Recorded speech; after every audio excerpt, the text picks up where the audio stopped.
گیشنه کپیدش نمیتونی هو، دهنش بسته نمیتونی هو، تشنه کپیدش نمیتونی هو، ریسک کم کرده نمیتونی هو، به قوت کردش نمیتونی هو، و هیچی نمیتونیستی که هم دل تورات کنی ای حقارت انده، ای پدر لعنت و مادر لعنت و بسر خودت ای خدا لعنت خواستن انده، تورات کنی و گوی خدایا امیر ای مغز استخوانی من پیدا کردی، شاید اون وقت من قچی شیطان بدم، شاید اون وقت من عرق خورده بدم، شاید اون وقت من مست بدم، شاید اون وقت چکیده و گیره که، شاید اون وقت من پدر یا مادر من رنجور کرده بدم، شاید اون وقت مستفید را یک کلان ساله را رنجان و رنجش داده باشم بغیر شریعت. خدایا ببخش من، اولا من ببخش که این حاصل میوه منه، همین درخت میوه میته، فرزند میوه پدر و مادره. خدایا من توفیق بده، اولا من ببخش، این فرزند اصلاح کن خدایا.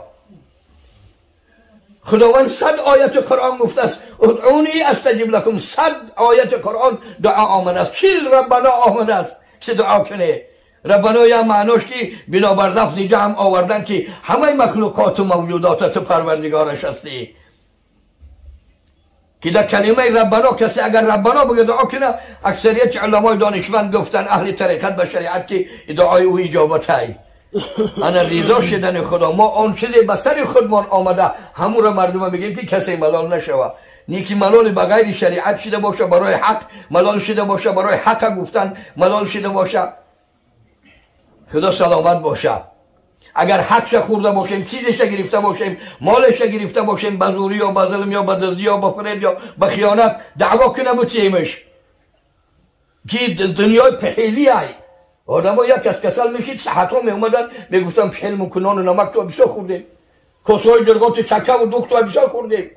حاضر این گفت نمانده است دیگه. این یک چیزی های در همین دنیا سبک میشه.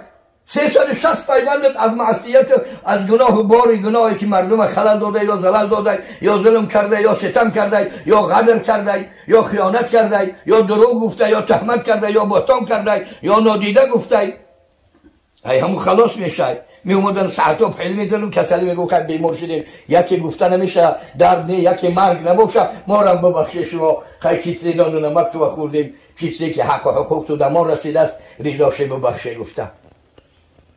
انا رزین و پیغمبر را وقتی گفت که انک لا تهدی من احببت، بدرستی که محمد صلی الله علیه و سلم هدایت کردن نمیتوانی، ایمان و دین اسلام و شریعت دادن نمیتوانی کسی را که دوست میداری. هدایت خاصه ای ذات حضرت خداوند. خیلی آیت شاید در ابو طالب عموشان عمکیشان بعضی ها میگویند که در حالت جان دادن حضرت رسول الله بسیار کوشش کردن، بسیار سعی کردن که تلفظ کردن نتونستن، در زبانشان لا اله الا الله و محمد رسول الله نگشت. عمکیشان 10 سال در خانهشان به یک روایت 10 سال قطع حضرت علی در یک کرپا گفته مستفیدا گفته عرفیت کلان شدن. حضرت علی 10 سال در یک جگه قطع حضرت رسول اکرم صلی الله علیه و سلم بر خوا رفتن. نیکی هدایت نتونست هدایت کرد، گفت هدایت خاصه خداست. پیغمبر که هدایت کردن نتانه ما هدایت کرده است که دیگه شخص هدایت کردن نمیتونه. نوح نجی الله که هدایت کردن نتانست، حضرت کنعان پسرشانه.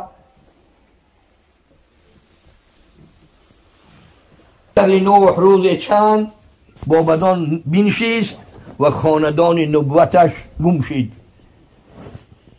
پسر پیغمبر زاده بود، از حضرت نوح علیه السلام بود. پسر نوح روز چند با بدان بنشست و خاندان نبوتش گم شد، خانواده پیغمبر بدنش گم شد. سگ اصحاب کهف روز چند پی نیکان گرفت و مردم شد. یا سگ دم به اصحاب کهف گرفت، گفت منم از سرزمین و صاحب و سردار و کلانه که خدا را خدا نگه، خدا را شریعت نگه، دین نگه، منم آزاد، منم بیزار، منم قطیتان بگیری بروی. گفت سنگش زدن، اینش زدن. با یک روایت خداوند زبان گویاش داد که گفت منم ببره قطیتان، منم اکو میبرم از این سرزمین، از این ملت، از این مکان. پای آدمای خوب گرفت. یکی از مخلوقات حیواناتی که در دنیا بودن در روز قیامت خدا آدمشان میگردانه. به روایت آدمیزادشان میگردانه. سگ اصحاب کهف از پیروی آدمای نیک، از پیروی نیکان. ما شاید در حالت غضب مان، شاید در حالت سخت گرسنه ماندن مان، شاید در حالت سخت ترس نماندن مان،